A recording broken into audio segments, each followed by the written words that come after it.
ายดีเนาะไปเองจากไปเซโวเนาะมื้อนี้อากาศดีอย่างที่เห็นบอกพุ่งว่าเห็นหรือบ่เนาะฟ้าครึมเพราะว่ามื้อเช้านี่ฝนตกเนาะแต่ว่าตอนนี้ยังบ่มีแดดเมื่อกี้นี่เข้าไปซื้อน้ำกับขนมเนาะเราจะไปรอกันมื้อนี้แต่ว่าบ่ว่าไปทางสิฮอดไสครับตอนนี้ไปอยู่ที่อัตตปือโคตรอัตตปือเนี่ยนะโอเคไปหลังจากที่ขี่ได้มาประมาณ30 นาทีเนาะข้างทางพอดีเห็นเพิ่นเฮ็ดอีหยังก็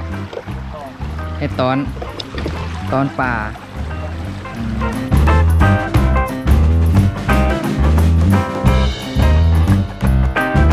หลังจากที่ลงไปเบิ่งเมื่อกี้เนาะเบิ่งสภาพหญ้าขวเต็มขา ไปเดินทางต่อตอนนี้เขาอยู่ที่เขื่อนห้วยเหาะเนาะนี่เป็นโรงไฟฟ้าเขื่อนห้วยเหาะเนาะเมื่อกี้เนาะเขากาย3 แยกแยกไปปักซ่องกับปักเซเนาะแล้วก็แยกมาทางเซกองตอนนี้เขาขี่มาทางเซกองเนาะตอนนี้ไปที่ขวดสีดำน้อยเนาะย่างมาตามเส้นทางย่างรถจักรตัวไว้ข้างหลังปากกาขี่มาเสียวเบิ้งเสียวย้อนอย่างเบิ้งเด้อ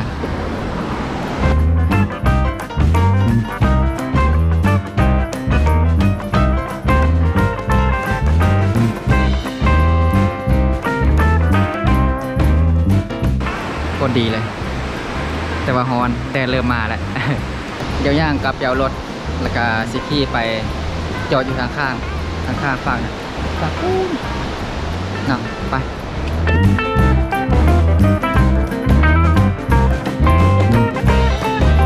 ตอนนี้เรามาหอดทางข้างนะทางฝั่งลุ่มของขวาเนาะ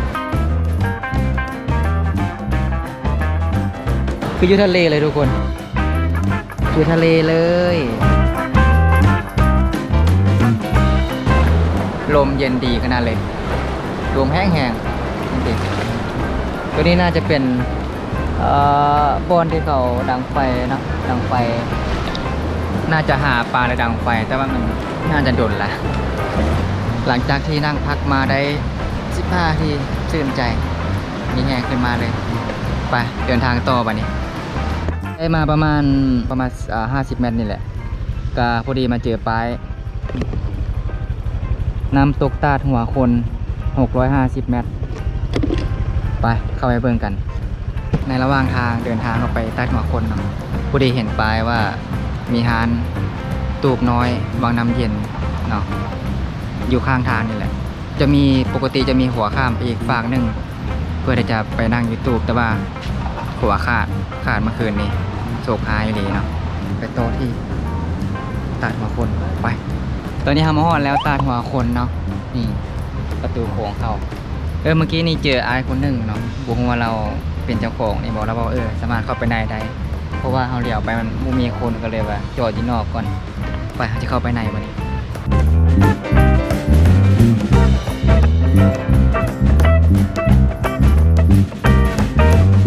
ตอนนี้เราเข้ามาในสถานที่ของตาดหัวคนเนาะแต่ว่าบรรยากาศดีอยู่ได้แต่ว่ามื้อนี้บ่มีคนเนาะเพราะว่าเป็นมื้อเข้าเวียกนะแต่ว่าค่อยพักเวียกเนาะ หัวไปน้ำตกท่าทานอาหารจุดกลางเต็นท์อยู่นี่สามารถกางเต็นท์ได้นำเนาะไปเบิ่งกัน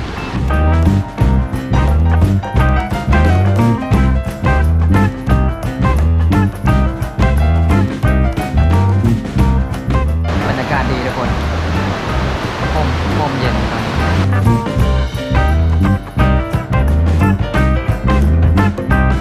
โคตรดีเลยไปเวลาย่างรอ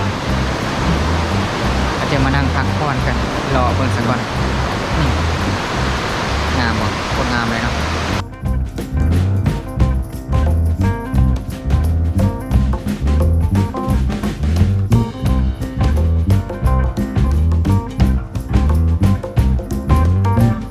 โคตรดีเลยเนาะอากาศเย็นฟังเสียงน้ำสุดยอดเลยนี่มีคนซาพร้อมต้องลองขี่เบิ่ง บ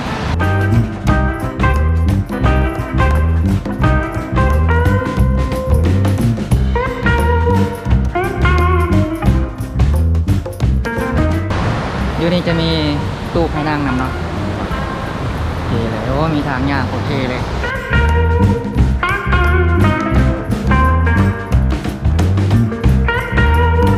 น้ำตกโคตรแห้งเลย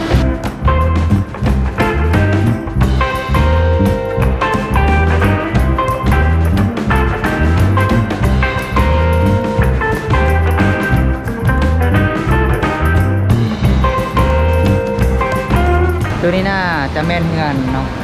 แบบไว้พักแต่ว่าเป็นยังพอรีโนเวทใหม่เทือนเนาะเพราะว่ามันน่าจะอยู่บ่ได้ในตอนนี้เนาะในอนาคตน่าจะซ่อมแปลงคืนที่บ่นั่งชมวิวนำไปเบิ่ง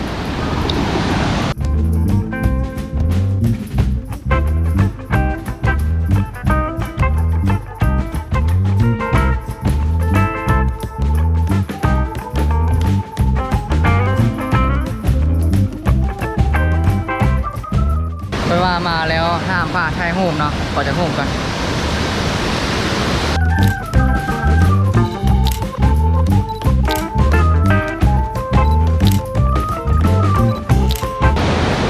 ไปเดี๋ยวข้ามขัวกันข้ามขัวไปอีกฝั่งหนึ่งโคตรดีเลย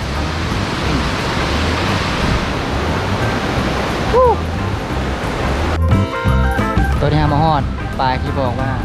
น้ำตกตาดหัวคนลูกศรขาคุณไปนี่ฮอดแล้วโบวิวดีสุดๆตัวนี้น่าจะเป็นสายน้ำที่ไหลมาจากขวานะขวาเซน้ำน้อยที่เราแวลงบางหนึ่งนะไปดี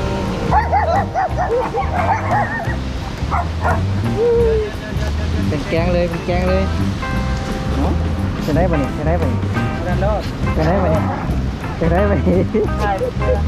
ทักชายแห้งเนี่ยมา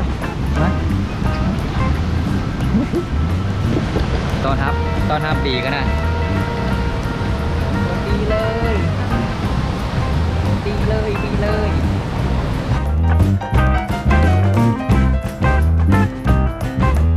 ตาง่ายอยู่พูดป่าผม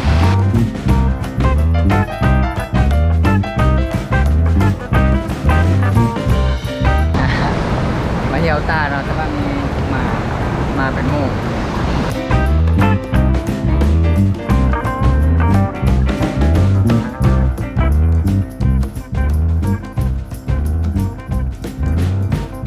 ว่าสิข้ามไปฝั่งนั้นเพื่อที่ว่าจะไปท่าวิวงามฝั่งนั้นแต่ว่าไปได้บอกว่ายากเว้ยไปแล้วเนาะย่านตกนี่ได้ว่ามาเบิ่งเอาเองเด้อที่อยู่ที่ตาดหัวคนมาเบิ่งเองงามสุดๆอากาศเย็นดีพัดลมสุดยอดนี่พนักงานต้อนรับที่นี่หลายคนเติบหลายโตเติบ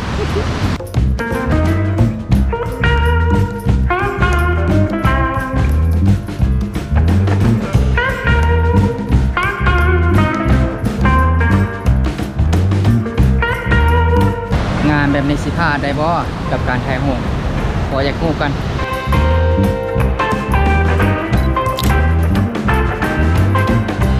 สนใจ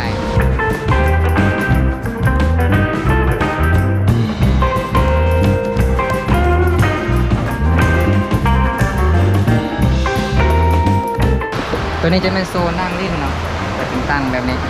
แล้วก็เรื่องก็เป็นตั้งสไตล์แบบอยู่หน้าบาร์แต่โบแมนบาร์แม่นบอกว่าแม่นบาร์พอจักขึ้นในเบิ้งก่อนนะโอบาร์อีหลีนี่แหละเหล้ากาแฟแต่เขาชินั่งร่มเนาะนั่งตั้งไม้นี่ซะโอ้เข้าใจหลายเมื่อกี้ก็เอาน้ำเย็นมาให้เนาะบริการดีอยู่ในชิลแห้ง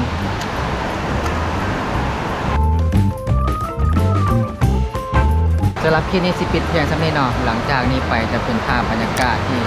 สวยงามของตาดหัวคนและกาวิวต่างๆที่เราเดินทางมาเนาะสำหรับคลิปนี้สบายดี